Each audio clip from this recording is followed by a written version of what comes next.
warahmatullahi wabarakatuh. Alhamdulillahirabbil alamin. Wassalatu wassalamu ala sayyidil anbiya'i wal mursalin wa ala alihi wa sahbihi ajma'in. আমাদের এই বাংলাদেশে গত ৩৬ জুলাই আন্দোলনে যারা জীবন্ত শহীদ হিসাবে আমাদের অনুপ্রেরণা হিসাবে আল্লাহ তাআলা যাদেরকে বাঁচিয়ে রেখেছেন, আমাদের সেই সব প্রিয় ভাই এবং বোনদেরকে নিয়ে আজকের এই অনুষ্ঠানের সম্মানিত সভাপতি এবং সুধী মণ্ডলী, প্রান্তীয় ভাইরা, আমরা অত্যন্ত ব্যথিত, আমরা কষ্ট পাই একটা ন্যায্য দাবিতে আমাদের আগামী দেশ পরিচালনার জন্য এই জাতির যাতে সম্ভাবনাময় নাগরিক ছিল আমাদের ছাত্র সমাজ, আমাদের যুব সমাজ, তারা জাস্টিস চেয়েছিল, তারা বৈষম্য মুক্ত বাংলাদেশ চেয়েছিল, তারা তাদের ন্যায্য অধিকারের দাবিতে কথা বলা, এটা আমাদের সাংবিধানিক অধিকার।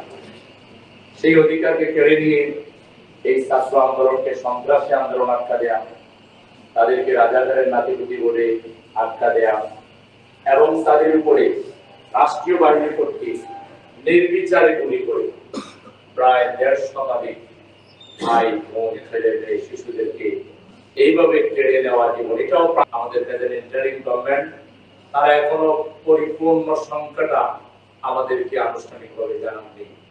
আমরা দাবি জানাবো অনতিবিলম্বে শহীদদের পূর্ণাঙ্গ তালিকা ঘোষণা করুন এবং তাদেরকে জাতীয় বীর হিসেবে ঘোষণা করে তাদের পরিবারকে রাষ্ট্রীয় সম্মাননা এবং রাষ্ট্রের পক্ষ থেকে সার্বিক সকল বন্দোবস্ত, তাদের চিকিৎসার ব্যবস্থা, খাওয়া পড়ার ব্যবস্থা, তাদের সন্তানদের যারা বেঁচে আছে লেখাপড়ার ব্যবস্থা সহ সার্বিক দায়িত্ব এই রাষ্ট্রকে দিতে হবে।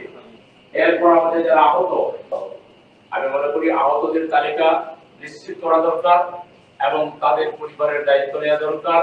আহতদের মধ্য থেকে যাদের চিকিৎসা এখানে সম্ভব নয়, বিদেশে আমি শুনলাম ১০০ কোটি টাকা বরাদ্দ দেওয়া হয়েছে এই আহত এবং শহীদ পরিবারের জন্য, সেগুলো পৌঁছাতে এত দেরি হবে তো। আমরা তো জামাত ইসলামের পক্ষ থেকে কয়েক দফা এগুলো নিয়ে কাজ করেছি, শহীদ পরিবার কেউ বাকি আমার জানা মতে নাই। জামাত ইসলামের এটা বিগত সরকারের দ্বারা সবচেয়ে বেশি টর্চারিং এর শিকার ছিল, সবচেয়ে বেশি মামলা আমরা শিকার ছিল, সবচেয়ে বেশি শহীদ হয়েছে, আহত হয়েছে। আমরা যদি এটা পারি, সরকার পারবে না।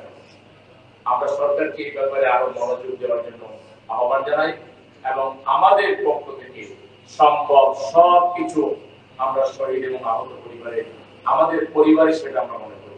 আমাদের আমির ডাক্তার শফিক রহমান সাহেব বলেছেন, সব শহীদ পরিবার আমাদের পরিবার, সব আহত পরিবার আমাদের পরিবার।